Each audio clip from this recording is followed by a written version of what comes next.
போற போக்குல சொல்லிட்டு போகக்கூடிய உபதேசங்கள் எல்லோருக்கும் எல்லா நாளும் கிடைப்பதில்லை.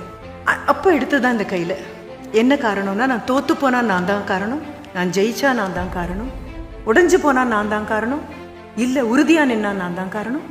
இந்த பழியையோ இந்த பெருமையோ என்னோடு பகிர்ந்து கொள்ள என்னை தவிர இன்னொரு நபரை உலகமும் இயற்கையும் எனக்கு கொடுக்கவில்லை. நான் மட்டும்தான். யோசிச்சு பாருங்களேன், கை மாறி கடைசியா உங்ககிட்ட வந்திருக்கு. உங்களுக்கு அப்புறம் யாரும் இல்லை கியூல. திருப்பி யார்கிட்ட கொடுப்பீங்க? அந்த மாதிரி ஆண்டவன் கை மாறி என்ன என்கிட்ட கொடுத்தாச்சு. இதை தூக்கி நான் யார்கிட்ட கொடுக்க முடியும்? யார்கிட்டையும் கொடுக்க முடியாது. சரி, எல்லாரையும் விட்டுட்டு கதவை அரைஞ்சு சாத்தி நீங்க படுத்தாலும் உங்களோட தானே நீங்க தூங்கி ஆகணும். வேற யாரும் இல்லையே கூட.